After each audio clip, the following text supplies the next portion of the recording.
नमस्कार, स्वागत है आपका 2024 के महासमर में। आज हम बात करेंगे माया बिगाड़ेंगी किसका खेल।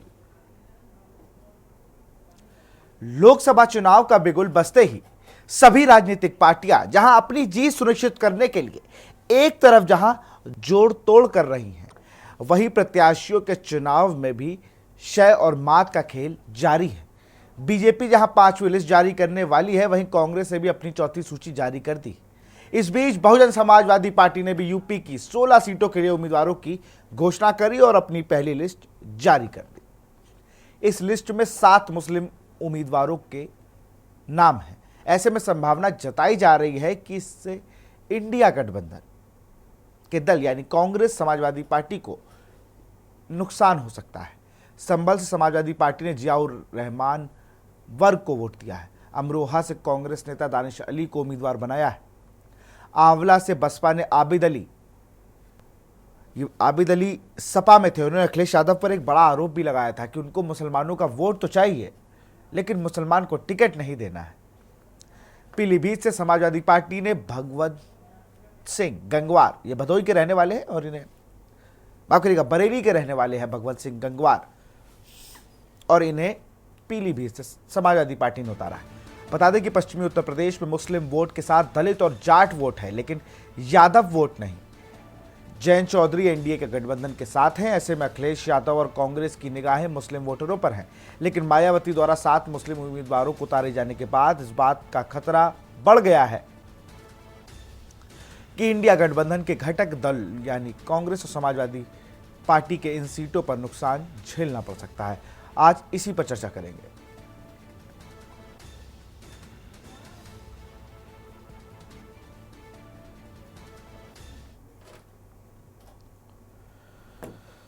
तो मायावती ने जो उम्मीदवार उतारे हैं,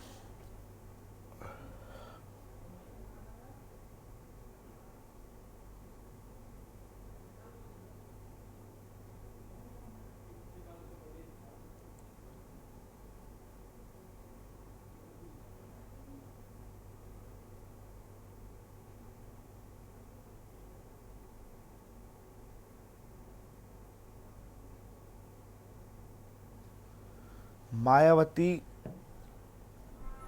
के उम्मीदवारों ने कहीं ना कहीं खेल जो है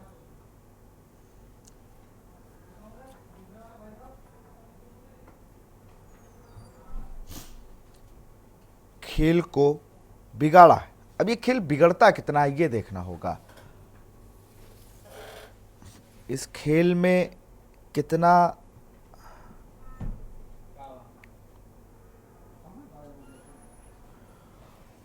झटका लगेगा या किसी अन्य पार्टी को मौका मिल सकता है। हमारे साथ इस पर चर्चा करेंगे डॉक्टर प्रियंका मौर्य जी हैं, प्रवक्ता हैं बीजेपी की, वो जुड़ी हुई हैं। आजम खां हैं, सपा के प्रवक्ता हैं, प्रखर प्रवक्ता। रोहन सिंह कांग्रेस के प्रवक्ता। सबसे पहले तो मैं डॉक्टर प्रियंका मौर्य को इस डिबेट में शामिल करूंगा। और प्रियंका मौर्य जी, बताइए किस तरीके से देख रही हैं आप भारतीय जनता पार्टी की बी टीम, जिसको कह रहे हैं विपक्ष के दल, मायावती को, और कहते हैं कि 40 सीटें भी भारतीय जनता पार्टी ही बांटती है हर बार लोकसभा चुनाव में।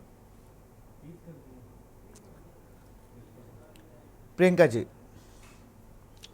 क्योंकि मैं अभी जुड़ी हूं तो मैं सुन नहीं पाई।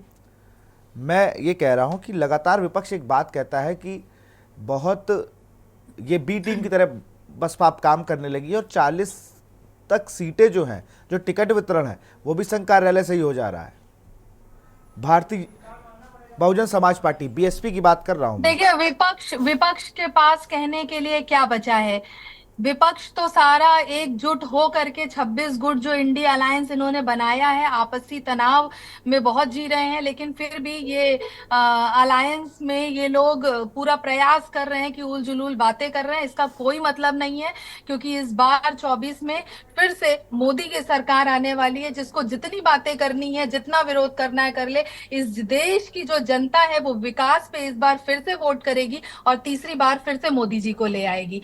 तो विपक्ष को जो बातें करनी है कर ले, वो बहन मायावती जी का अपना फैसला है, और उनका अपना जो भी स्टैंड है पार्टी का, उस पर मैं क्या बोलूं। बिल्कुल। हमारे साथ आजम खां हैं, सपा के प्रवक्ता हैं। आजम भाई, क्या लग रहा है? जी 7 मुस्लिम उम्मीदवार हैं और वो जहां पर पिछली बार भी हुआ था कि समाजवादी पार्टी और बीएसपी का गठबंधन था, 10 सीटें उनके पास आ गई थी। इस बार क्या लग रहा है, चीजें उसी तरीके से बसपा करेगी?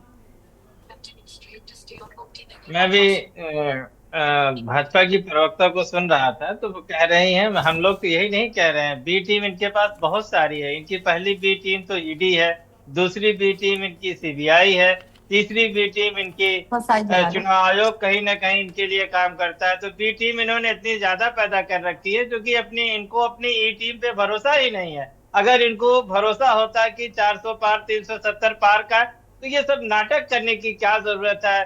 कहीं इनको तोड़ रहे हैं, कहीं उनको तोड़ रहे हैं, कहीं इनको ला रहे हैं। और अभी इनके करप्शन का जो इलेक्टोरल बॉन्ड आया है, अरविंदो अरविंदो सिर्फ एक दो उदाहरण मैं देना चाहूंगा।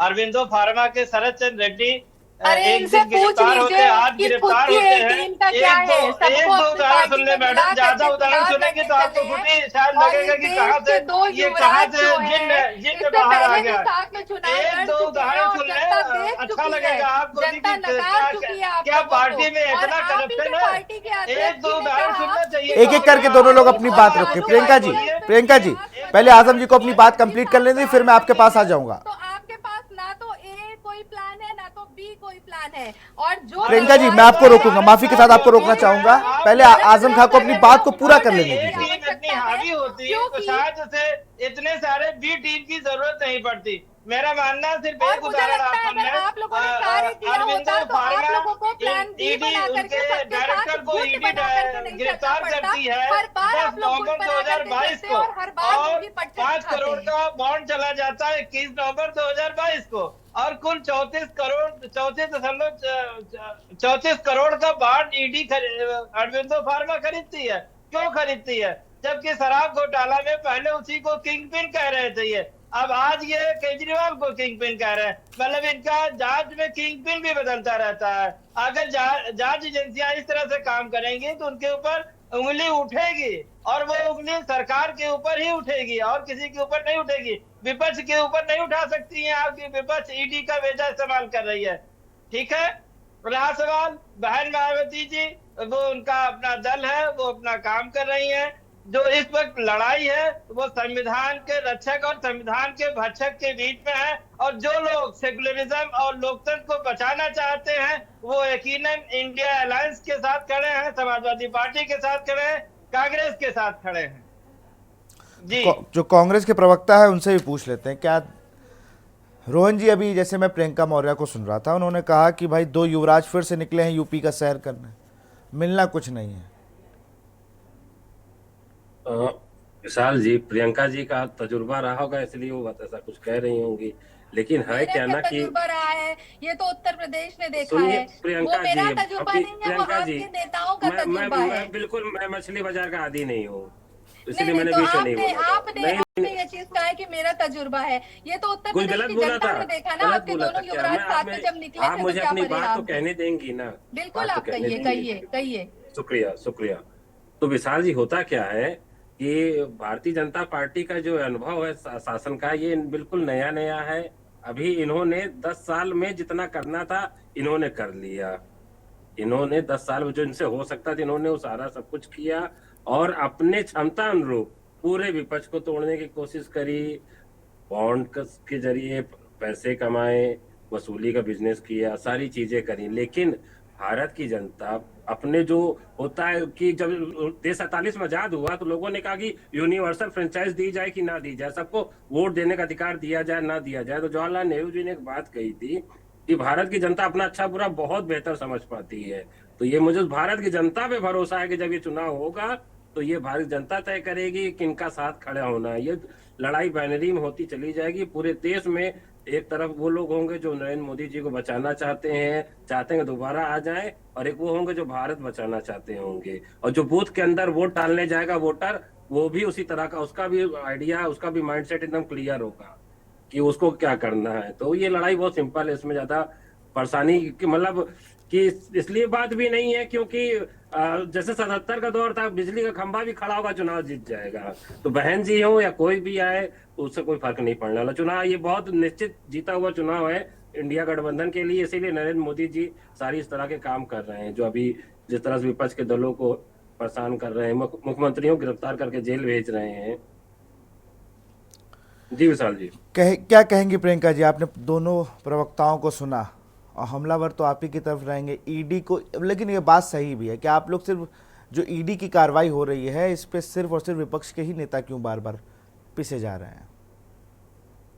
देखिए, बहुत सीधी सी बात है कि विपक्ष की आदत है इसी तरीके से कुछ न कुछ ये लोग इल्जाम लगाते रहते हैं, और जब तक कोई गलत काम नहीं करेगा, कोई किसी तरीके का घोटाला नहीं करेगा, अगर कोई दंगाई नहीं है तो उसको डरने की बिल्कुल भी आवश्यकता नहीं है। किसी के ऊपर भी गलत तरीके से कोई ना आरोप लगाया जाता है, ना ही किसी के ऊपर कोई गलत एक्शन लिया जाता है। अब ये बचाने के लिए जो गलत काम करता है वो खुद को बचने और बचाने के लिए तमाम बातें करता है। और मैं तो ये पूछ तो रही हूँ, मैं समाजवादी के यहाँ प्रवक्ता बैठे, मैंने बोला कि इन्हीं के अध्यक्ष जी ने कहा कि कांग्रेस बहुत चालू पार्टी है, इसके साथ मत जाना, और फिर उसी पार्टी के साथ आके मिल जाते हैं। तो इन लोगों के तो आपसी विचार कैसे हैं ये देखिए आप। और भी तो, आपकी पार्टी भी तो जेडीयू को बहुत कुछ कह रही थी। आपको इतनी गिनवा देंगे। नहीं प्रियंका जी नीतीश कुमार को लेकर आपकी पार्टी भी तो बहुत कुछ कह रही थी। जिससे महिलाओं को आजादी मिली, गैस सिलेंडर्स दिए गए, शौचालय दिए गए, महिलाओं को स्वास्थ्य की सेवाएं दी गई आयुष्मान कार्ड के जरिए, और पोषण अभियान चलाया गया जिसमें कि महिलाओं को और बच्चों को जागरूक किया गया।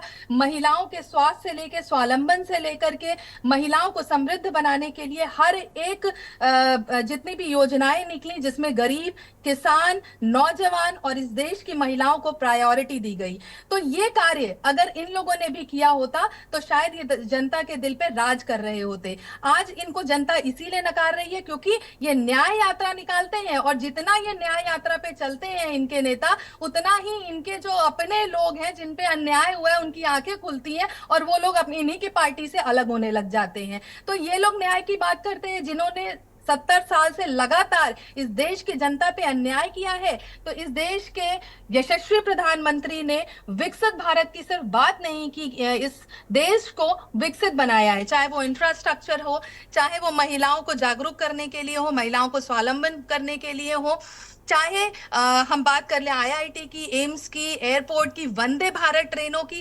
क्या हालत थी इस देश की जब ना बिजली की सुविधा थी, ना पानी की सुविधा थी। सही बात है, 2014 से पहले तो बहुत ही खराब हालात थे। सही कह रही हैं आप, बिल्कुल सही कह रही हैं। 2014 से पहले बहुत खराब हालात थे। हमें लगता सूरज भी तब से ही निकलना शुरू हुआ है। रोहन जी, मतलब आपने तो सारी बातें बता दी। अरे आप ही की सरकार थी जब वो महिला पहलवान जंतर मंतर पे थी ना, आप ही के विधायक थी ना बिहार में जो कह रही थी कि महिलाओं के प्रति नीतीश कुमार ने क्या बयान दिया था, और उसके बाद कैसे आप गले मिल रहे थे। आप ही की पार्टी थी ना, आप ही की पार्टी में किसानों के लिए गड्ढे खोदे गए ना। इसका जवाब भी तो दीजिए मैडम। आपकी योजनाओं की मैं तारीफ कर रहा हूं, बहुत अच्छी योजनाएं हैं हर जगह, लेकिन ये भी तो कोई बता दे वो किसान क्या इस देश के नहीं थे, वो भी दंगाई थे। वो महिला रेसलरों का क्या हुआ? एक ही तरह, एक आप सीधे आप उनको नहीं आरोप लगा सकती मैम, सॉरी, लेकिन आपको सारी बातें आपको कहनी भी चाहिए। रोहन जी कुछ कहना चाह रहे हैं आप? मैं सुन नहीं पाई आपको।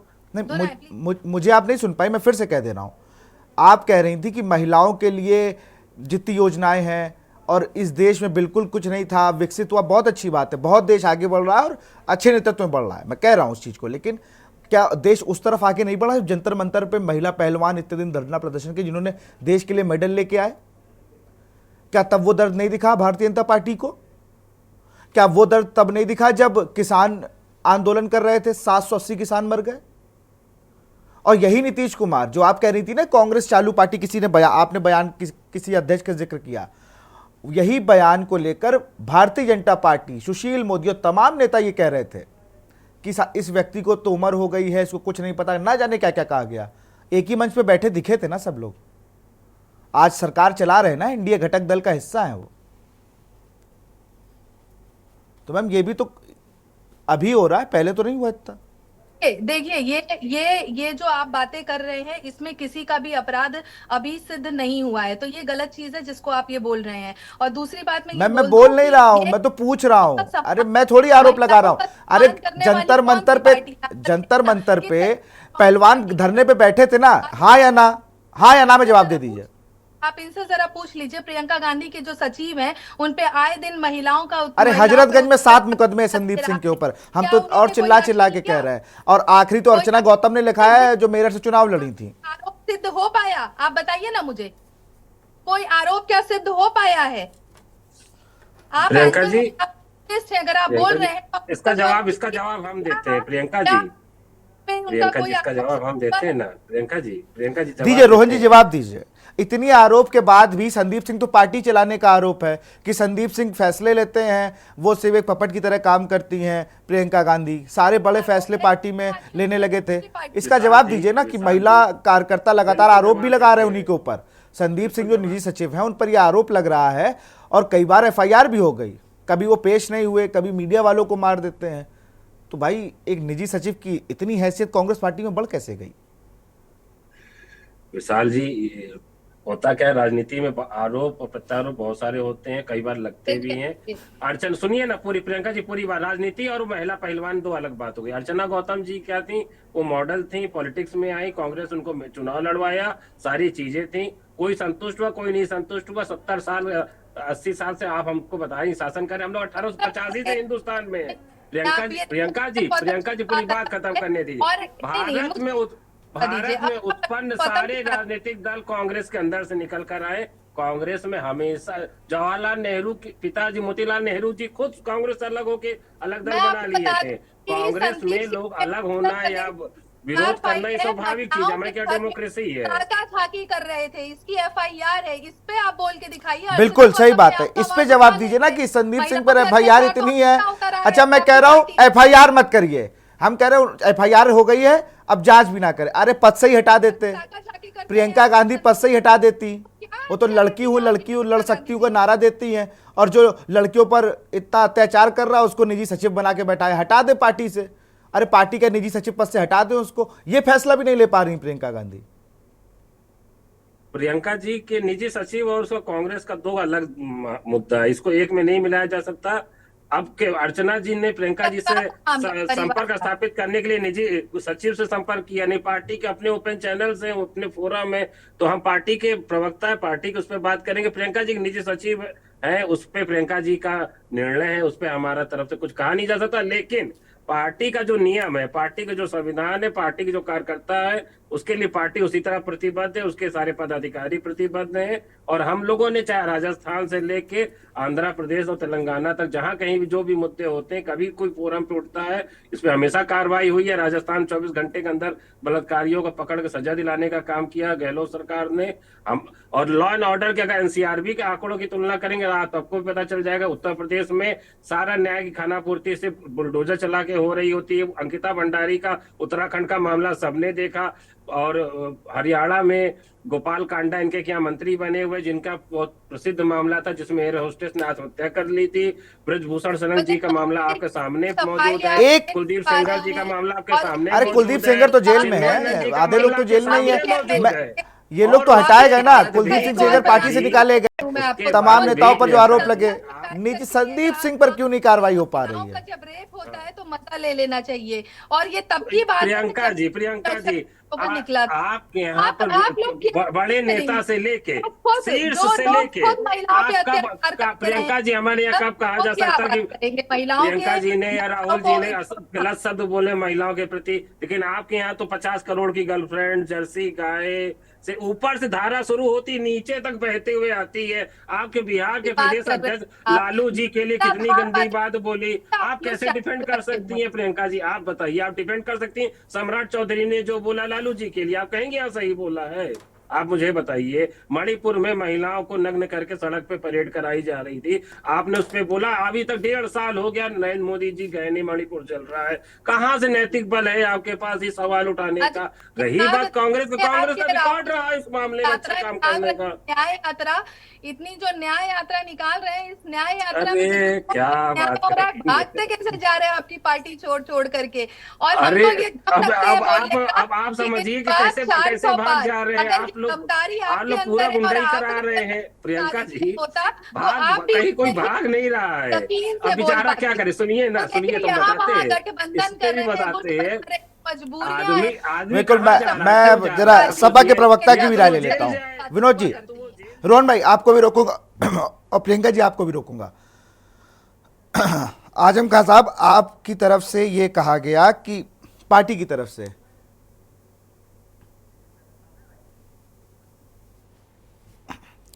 आपकी पार्टी की तरफ से ये कहा गया था, पहले तो कांग्रेस के जो प्रदेश अध्यक्ष बने अजय राय, उनसे कहा गया कि ये छोटे नेता हैं। फिर ये कहा, जैसे अभी प्रियंका जी ने भी बताया कि भाई कांग्रेस को चालू बता दिया और फिर हम कांग्रेस के साथ हैं और देश के साथ हैं और देश को हम साथ लेके जाएंगे और फिर इंडिया जिताएंगे। कोई मनमुटाव तो नहीं है बीच में, फिर हम लोग को कुछ सुनाई दे जाए? अभी पहला चरण हुआ नहीं है, सब कुछ बिल्कुल अमन और चैन है। हाँ। लेकिन दो ग्लोबल रिपोर्ट्स आती हैं अभी रिसेंट में, यानी फरवरी और मार्च में। एक आता है हैप्पीनेस इंडेक्स रिपोर्ट और एक आती है ग्लोबल हंगर रिपोर्ट। दोनों में भारत की रैंकिंग गिर जाती है और ऐसी नहीं 10-15 नंबर नीचे भारत आ जाता है। ऊपर से भारत की स्थिति यह है कि वो सोमालिया और युगांडा से ऊपर है हंगर इंडेक्स में। तो कौन से उससे किस नैतिक बल से आप इस बात की कर सकते हैं कि भारत में सब कुछ खुश है? कहां से खुश है?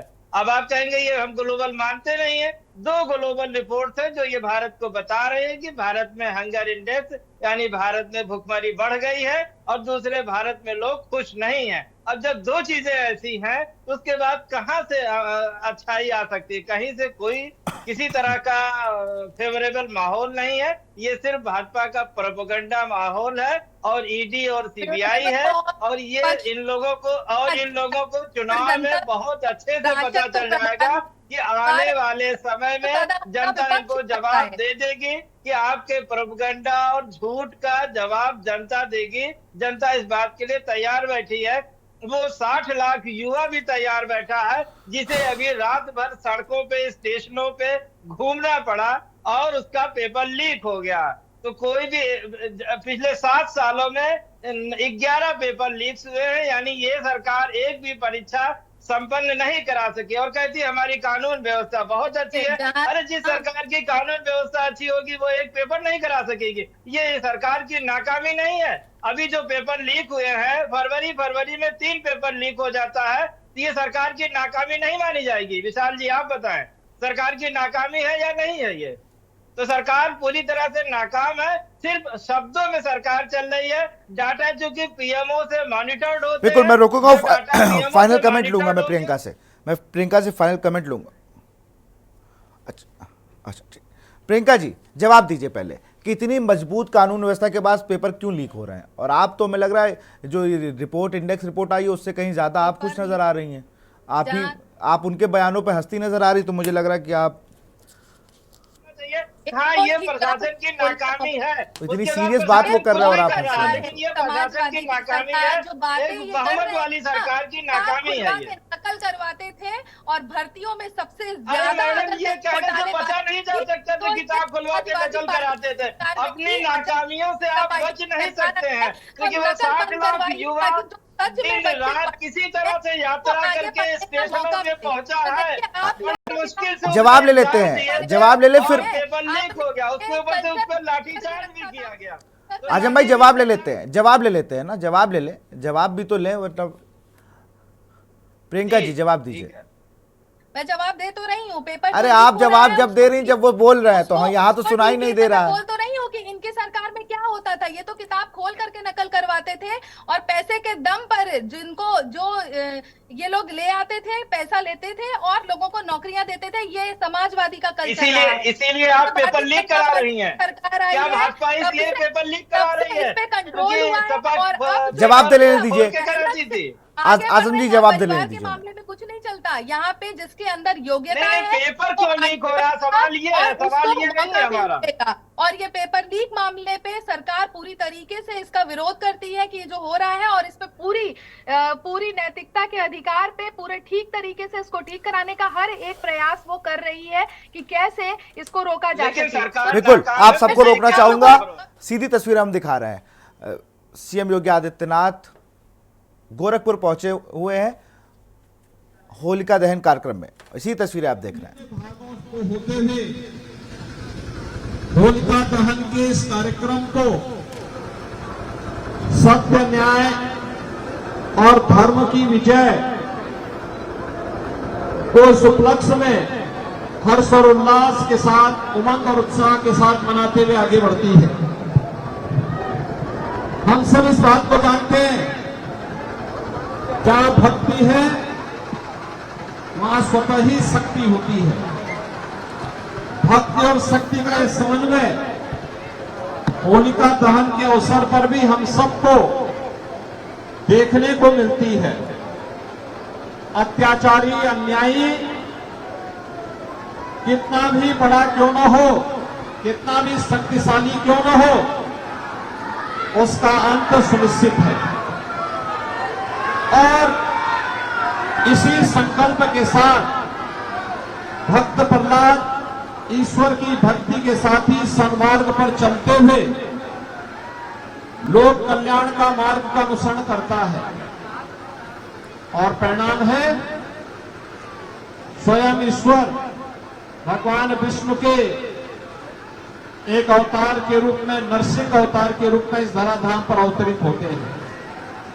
आज एक और हिरण्यकश्यप और होलिका के नष्ट होने का दिन है, लेकिन भक्त प्रहलाद की सफलता और ईश्वरीय अवतार के रूप में, नरसिंह भगवान के अवतार के रूप में, अवतरण के रूप में भी हमें इस महत्वपूर्ण घटना के साथ जोड़ने का कार्य करता है। आज के इस अवसर पर मैं आप सबका आह्वान करूंगा कि हमारे पर्व और त्योहार सौहार्द के, शांति के, समता के प्रतीक होने चाहिए, और यही संदेश भी देता है होली। कोई भेदभाव न हो, ऊंच नीच का भेदभाव न हो, किसी भी प्रकार के अन्य किसी भी भेदभाव से मुक्त होकर के हम लोग उत्साह और उमंग के साथ एक दूसरे से अपने बैर भावों को समाप्त करते हुए अगर अपने पर्व और त्योहार को मनाते हैं, तो समाज जहां समता होगी, सौहार्द होगा, वह स्वयं ही शक्तिशाली भी होगा। एक शक्तिशाली समाज के लिए, एक समर्थ राष्ट्र के लिए हमें अपने मतभेदों को समाप्त करना होगा, एकजुट होकर के कार्य करना होगा, देश के बारे में हमें सोचना होगा, देश और धर्म के मार्ग का अनुसरण करते हुए अगर हम सब अपने देश के हितों को संरक्षित करते हैं, तो अनंत काल तक इस प्रकार के पर्व और त्योहारों की महत्ता बनी रहेगी और उसका लाभ हम सबको प्राप्त होता रहेगा। आज हम होली के पर्व को इसी रूप में मना रहे हैं। आज पर्व है होली का, होलिका दहन का। अब सोचिए, हजारों वर्षों से होलिका दहन होता है। होलिका एक प्रतीक है बुराई का, अन्यायी का, अत्याचारी का, पक्षपात का, और जहां भी पक्षपात होगा, अन्याय होगा, अत्याचार होगा, ऐसे ही लोग उसको हर वर्ष दहन करते हुए दिखाई देंगे।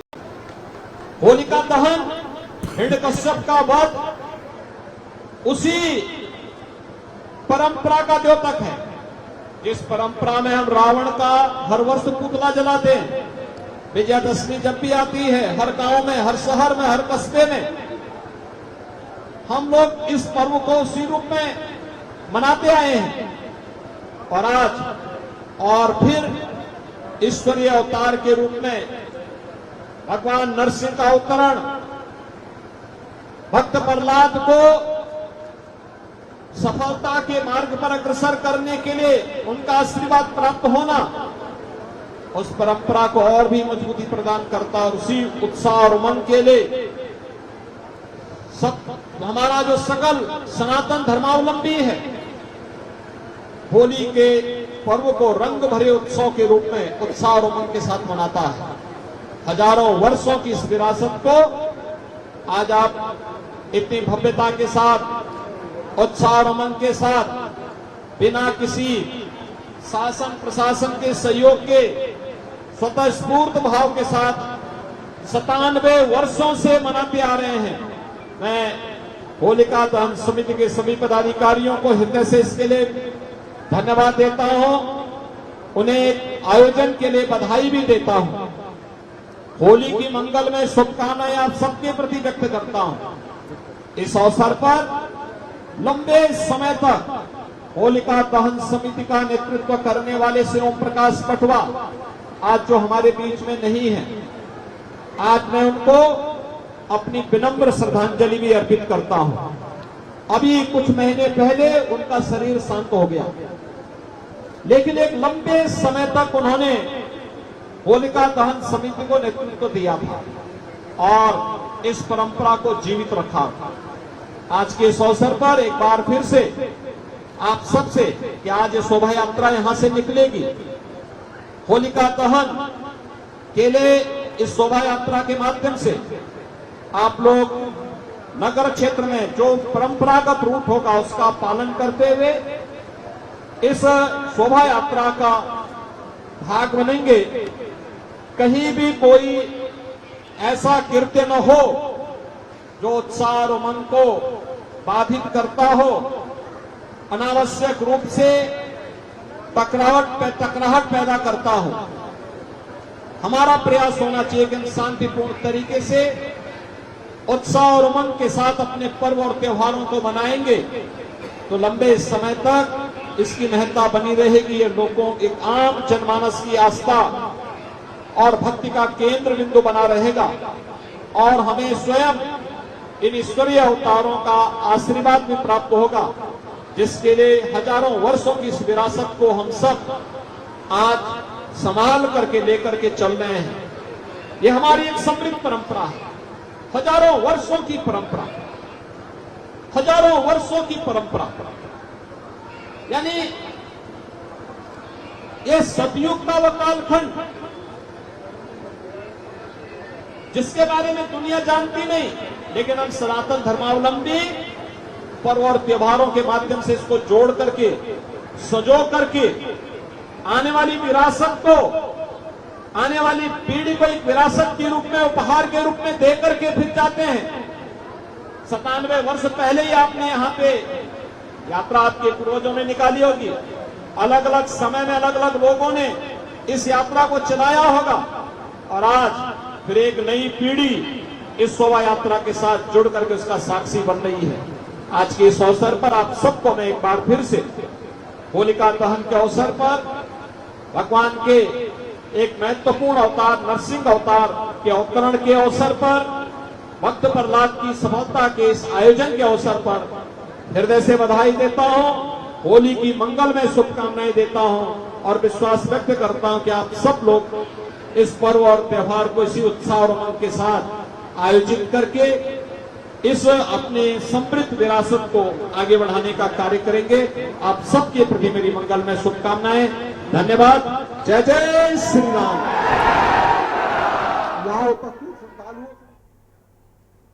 तो यहाँ पर आप सुन रहे थे सीएम योगी आदित्यनाथ को, जो कि गोरखपुर पहुंचे हुए थे होलिका दहन कार्यक्रम में।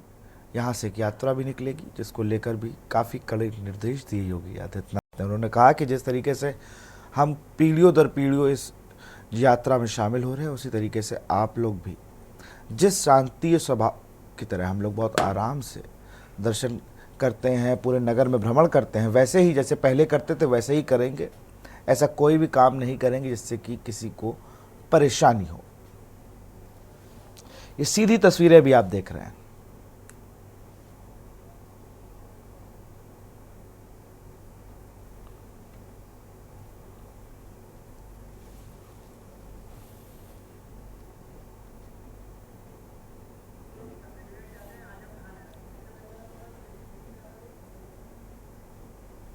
सीधी तस्वीर आप देख रहे हैं गोरखपुर से। और इसी बीच दिल्ली से बड़ी खबर आ रही है। बड़ी खबर दिल्ली से, चुनाव में 3 पदों पर आगे एबीवीपी। दिल्ली जेएनयू छात्र संघ में चौंकाने वाली खबर। चुनाव पदों पर 3 पदों पर आगे चल रही है एबीवीपी। अध्यक्ष सचिव, संयुक्त सचिव पर एबीवीपी आगे। उपाध्यक्ष पद पर लेफ्ट प्रत्याशी आगे।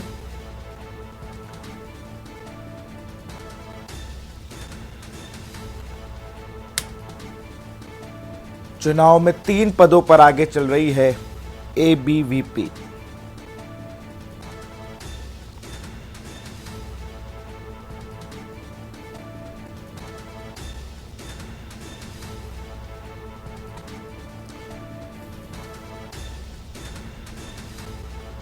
दिल्ली से खबर, जेएनयू छात्र संघ में चौंकाने वाली खबर। चुनाव में 3 पदों पर आगे चल रही है अखिल भारतीय विद्यार्थी परिषद।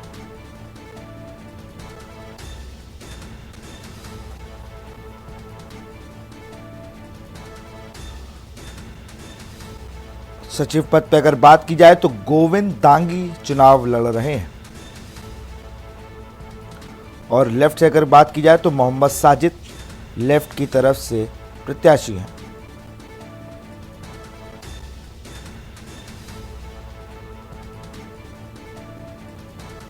तो उपाध्यक्ष पद पर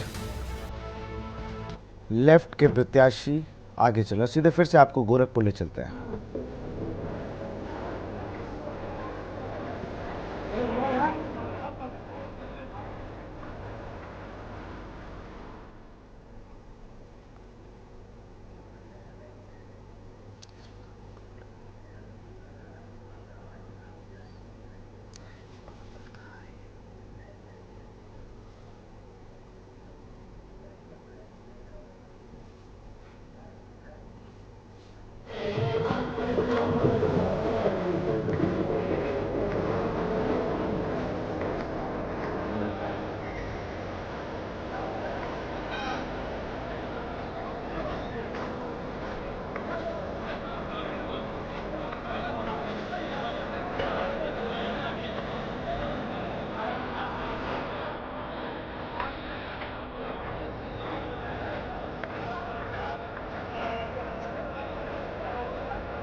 महाराज जी की झुलुक होली,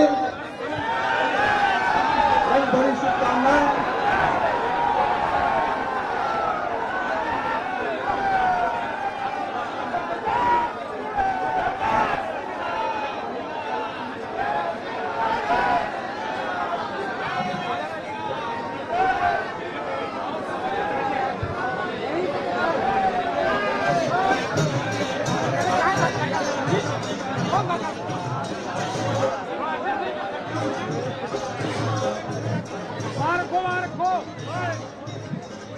वहां रखिए।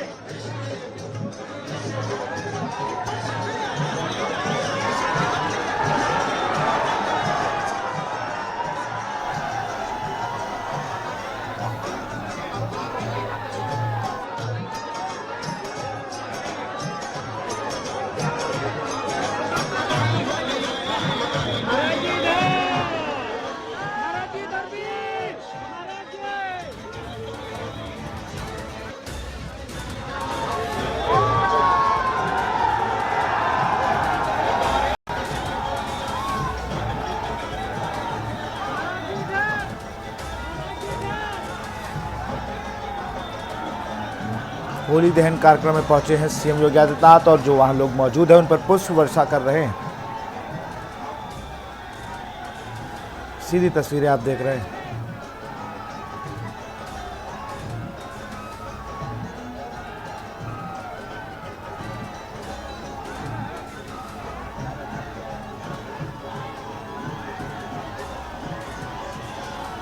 सीधी तस्वीरें आप गोरखपुर से देख रहे हैं।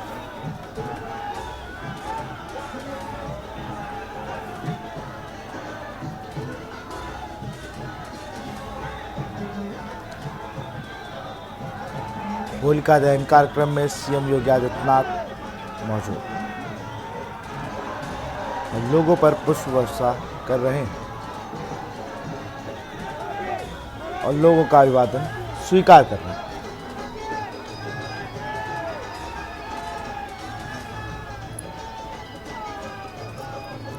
सीधी तस्वीरें गोरखपुर से आप देख रहे हैं।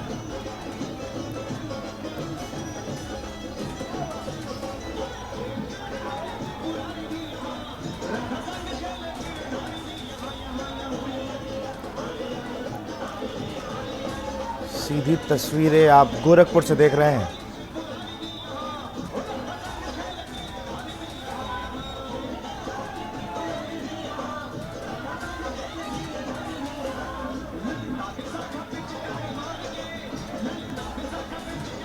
इसी तस्वीरें आप गोरखपुर से देख रहे हैं जहां पर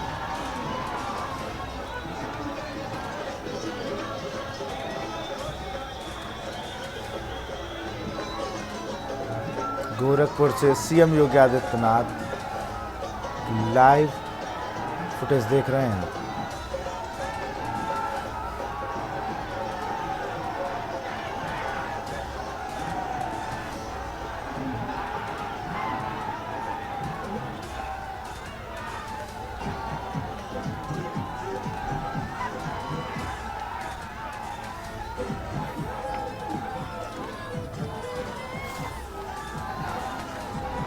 सीधी तस्वीरें आप देख रहे हैं गोरखपुर से, जहां भी होलिका दहन कार्यक्रम में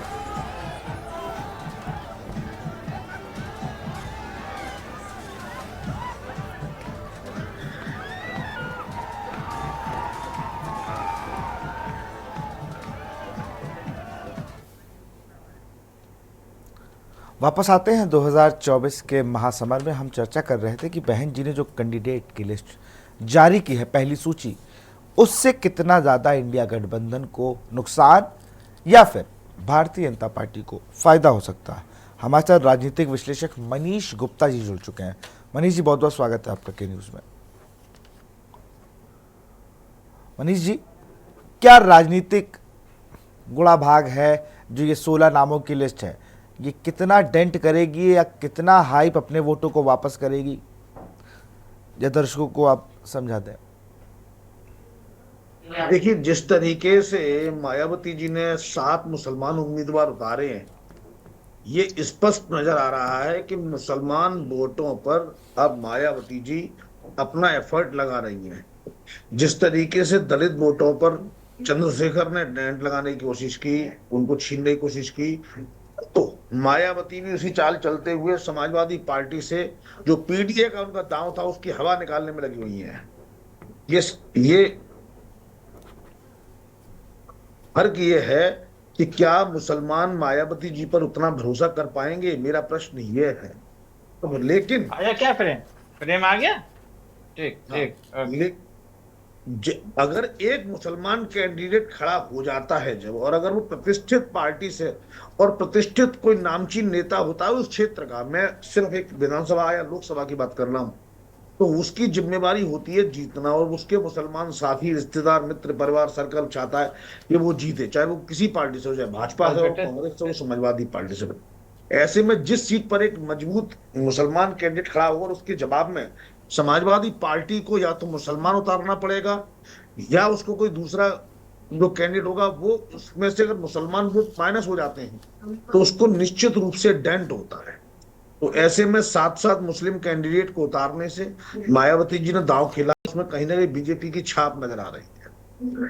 कहीं ना कहीं ऐसा लगने लगा है कि बहुजन समाज पार्टी समाजवादी पार्टी को टक्कर देने के लिए इनडायरेक्टली भाजपा की मदद ले रही है।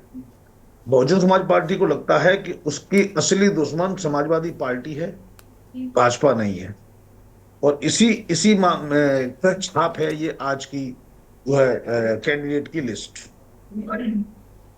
बिल्कुल। आजम भाई क्या कहेंगे, जैसे कि मनीष जी ने जो बातें कही अभी। मैं मनीष जी की बहुत सारी बातों से बिल्कुल सहमत हूँ। इसमें कोई दो राय नहीं है कि बसपा कहीं न कहीं भाजपा को मदद कर रही है। यही बात तो हम सब लोग कह रहे हैं कि बसपा भाजपा की मदद कर रही है। और लेकिन मैं ये नहीं कह रहा हूँ, मैं ये कह रहा हूँ कि बसपा भाजपा की मदद ले रही है समाजवादी पार्टी को पीटने के लिए। बात थोड़ी उलट हो जाएगी। कोई बात नहीं है, वो हमारे लिए, तो मैं उसे मानता हूँ कि भाजपा उसे मदद कर रहा है, बसपा उन्हें मदद कर रही है। क्योंकि कहीं अभी 2022 के चुनाव में हमने देखा है कि बसपा अकेले लड़के एक सीट पे एक विधायक है, 403 में एक विधायक की पार्टी है बसपा अभी। तो उत्तर प्रदेश की जनता, खासतौर से ये मानती है कि जो मुख्य विपक्षी है वो समाजवादी पार्टी है, इंडिया अलायंस है, उसमें उसे कोई दो मत नहीं है। वो भाजपा के खिलाफ अगर अगर भाजपा के खिलाफ कोई वोट पड़ने वाला है तो वो कहीं ना कहीं समाजवादी पार्टी, कांग्रेस और उसका जो अलायंस है, इंडिया अलायंस को पड़ेगा। इसमें हम लोगों को कोई कहीं से कोई दो मत जनता के बीच में नहीं है, क्योंकि एक सीधी लड़ाई है भाजपा बनाम इंडिया अलायंस की। और ये लड़ाई सिर्फ इसलिए नहीं, ये लड़ाई संविधान को बचाने की लड़ाई है। जो बाबा साहब भीमराव अम्बेडकर का संविधान खतरे में है, इसलिए हम नहीं कह रहे हैं कि हम विपक्ष होने के नाते। भाजपा के सांसद अनंत हेगड़े खुद कहते हैं कि हमें 400 सीटें दीजिए ताकि हम संविधान को बदल सकें। तो कहीं ना कहीं जो भाजपा की मंशा है, जो भारत का लोकतंत्र है, एक खूबसूरत लोकतंत्र है, उस लोकतंत्र को भाजपा डेंट पहुंचाना चाहती है। तो जो लोग चाहते हैं कि बाबा साहब भीमराव अम्बेडकर जी का संविधान बचा रहे और भारतीय लोकतंत्र अपनी खूबसूरती से चलता रहे, वो हमारे साथ खड़े हैं, इंडिया अलायंस के साथ खड़े हैं। क्योंकि भाजपा के प्रवक्ता अभी चली गई, नहीं तो मैं उन्हें ये बताना चाह रहा था कि जो विधायक अभी हमारे राज्यसभा में क्रॉस वोटिंग करी, उन्हें अभी कल ज्यादातर लोगों को Y+ या Y श्रेणी की सुरक्षा दे दी जाती है। क्यों दे दी जाती है भाई? जब हम कह रहे थे कि सबको पैकेज दिया गया है, सबको कहीं ना कहीं प्रलोभन दिया गया है, कोई ना कोई गारंटी दी गई है, तब लोग कहते थे ऐसा क्या है। अब वो चीजें सामने निकल के आ रही हैं कि विधायकों को क्या पैकेज दिया गया था, क्या गारंटीज दी गई थी, वो धीरे धीरे चीजें सामने आ रही हैं। तो कहीं ना कहीं प्रलोभन और डर से ही विधायक हमारे टूटे थे। और ये लड़ाई मूल रूप से संविधान बचाने की है, लोकतंत्र बचाने की है, और जनता के मुद्दों के साथ समाजवादी पार्टी और इंडिया अलायंस खड़ा है। जी मनीष जी, दो चीजें मैं आपसे पूछना चाहूंगा। जिस तरीके से कि टिकट वितरण को लेकर भी कहा जाता है, लेकिन मायावती तो इस बहुत पुराना इनका वो सोशल इंजीनियरिंग है। कभी वो ब्राह्मण दलित कॉम्बिनेशन पे आती हैं, कभी वो मुसलमान दलित कॉम्बिनेशन पे आती हैं। तो ये तो उनका बहुत पुराना पेटेंट है। आपकी बात का जवाब देने से पहले मैं एक बात ये कहना चाहूंगा। अभी अदीब अहमद खान कुछ कह रहे थे जी, वो किसी हेगड़े की जिक्र कर रहे थे कि 400 तो संसद बाबा साहब अम्बेडकर की संसद। ये आजकल बाबा साहब अम्बेडकर के नाम को सब लोग लाप रहे हैं। ये वही लोग हैं जो बाबा साहब अम्बेडकर के संविधान के हत्यारे हैं। इन लोगों ने मिलकर बाबा साहब अम्बेडकर के संविधान को कितनी बार चेंज किया? क्या आज जो संविधान का प्रारूप है उसके प्रियम्बल को हटाए बिना संविधान में इन्होंने लगातार कई बार चेंज किया? इसके जिम्मेवार कौन है भाई? आज बाबा साहब अम्बेडकर का संविधान जो एज इट इज उन्होंने छापा था वही है क्या ये? अब झूठ की कोई सीमा होती है। ये झूठ बोलना विपक्ष बंद करे। शर्म नहीं आती? क्या जब संविधान बनाता था उसमें सेकुलर वर्ड था क्या? सेकुलर वर्ड नहीं था तो क्यों शोर मचा रहे हो भाई? क्यों गलत बातें कर रहे हो? बाबा साहब अम्बेडकर का संविधान, बड़े अम्बेडकर के संविधान को आपने माना ही कहा, उसका सम्मान कहाँ किया? बाबा अभी बात कर दूं अभी तो आप उछलने लगेंगे भी गर्म तवे की तरह। बाबा साहब अम्बेडकर ने आरक्षण की कितने दिन की बात कही थी? संविधान की बात करते हैं भाई, कमाल हो गया। सच्चाई ये है, बहुजन समाज पार्टी के बारे में मैंने जो कहा उसको गलत तरीके से व्याख्या करने का प्रयास कर रहे हैं आजम खान साहब, जो भी इनका नाम मैं पढ़ पा रहा हूँ ठीक से, अगर गलत नहीं बोल रहा हूँ। जी जी, आजम खान। सच्चाई ये है कि समाजवादी पार्टी को मिर्चें लग रही हैं कि बहुजन समाज पार्टी मुस्लिम कैंडिडेट को उतारकर समाजवादी पार्टी को कमजोर करने का प्रयास कर रही है। ये गठबंधन का राह बना रहे हैं। कौन सा गठबंधन है? कैसा गठबंधन है भाई? उत्तर प्रदेश में आप इनको कितनी सीटें दे रहे हैं? उनको आपस में ये लोग कल तक गालियां देते थे, एक दूसरे के सिद्धांतों पर ये लोग मेल नहीं खाते, आपस के सिद्धांत मैच नहीं करते। जो आदमी करप्शन करता है वो इनको प्यारा हो जाता है, एक का करप्ट है दूसरे को पसंद आने लगता है। आपका गठबंधन है कहाँ? ये सिर्फ समाजवादी पार्टी और भाजपा के बीच की लड़ाई है। गठबंधन इसमें कहीं नाम को भी नहीं है। और जहां गठबंधन है एक दूसरे की सुविधा से सीटें दी गई हैं, ये भी गारंटी नहीं है कल को अखिलेश यादव इनके साथ खड़े होंगे कि नहीं खड़े होंगे। आपको याद होगा इससे पहले भी सोनिया गांधी जब प्रधानमंत्री बन रही थी, उनके प्रधानमंत्री पद के सपने में पंख लगाने का काम माननीय मुलायम सिंह यादव ने किया था। तो गठबंधन क्या है ये हम सब सच्चाई जानते हैं। सच ये है कि अपनी अपनी सुविधा से फिलहाल कांग्रेस अपना अस्तित्व की लड़ाई बचाने को लड़ रही है, और अखिलेश यादव अपनी अपनी पूरी कोशिश कर रहे हैं कि सत्ता में आए। उनका अधिकार है। मैं अखिलेश यादव की बात से पूरा इत्तेफाक रखता हूं। उनको जो भी राजनीति करनी चाहिए वो कर रहे हैं, पूरा प्रयास कर रहे हैं। लेकिन कांग्रेस अपनी जमीन तलाश रही है जो अखिलेश यादव उन्हें छूने नहीं दे रहे। जानबूझकर अखिलेश यादव उनको वो सीट दी जहां से कांग्रेस जीत ही ना सके। और मैं आपको लिख के दे रहा हूं, आज लिख लीजिए, समाजवादी पार्टी 5 सीट जीते या 4 जीते, लेकिन कांग्रेस को कांग्रेस में एक भी सीट मिलने वाली नहीं है। और जब आज से ये बात तय है तो समाजवादी गठबंधन किस बात का? ऐसे में अगर मायावती जी के एक तो कैंडिडेट में अगर जीतते तो कोई बड़ी बात नहीं होगी।